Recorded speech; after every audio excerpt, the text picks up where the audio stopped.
Okay, so this is Mugsy and Sullivan's Roadmap to Success video. And so as you can see from the video above this one, we've made great progress. And Mugsy here is, usually we wouldn't have her up on the furniture, but she gets an exception to be in the video. Okay, so things I want to remind the guardian. You can watch the video above this one to learn how to do the BAT training, the behavioral adjustment training, to help her relax when people come over and greet people more comfortably and help her get over her reactivity to people being near her kennel. So I want you to remind you to kind of watch that video to look at instructions for that. Another great tip for that specifically is to ask people to maybe watch that video once this is posted online, to watch it before they come over. That way they already have an idea of what you'll be doing and what their part will look like.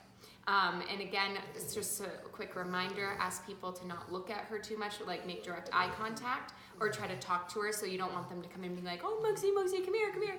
You want them to kind of be pretty neutral and if anything, almost ignore her. That way she's less likely to be reactive to that situation.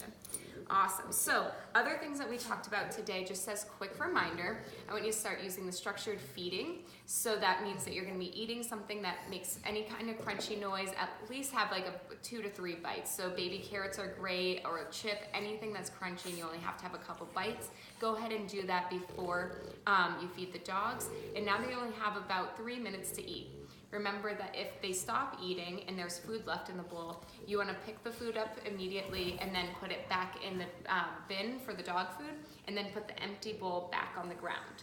So this will help them start to look to you more as a leadership position, and also look to you for direction, because you have control over their most important resource.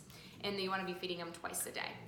The other things that we talked about are just petting with a purpose. So remember, every time you pet them, you want to ask them to sit or have them sitting before you start petting them.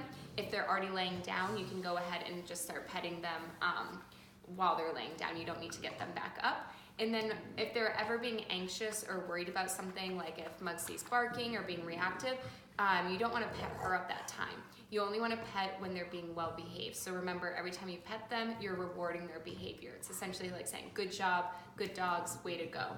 And then if they do anything like demand barking or jumping up at you, jumping up at your legs, or barking at you to get your attention, you just want to ignore that behavior. Don't give them direct eye contact, look away from them, and they'll settle down much quicker. All right, lastly, I just want to remind you that everything you do trains your dog, only sometimes you mean it.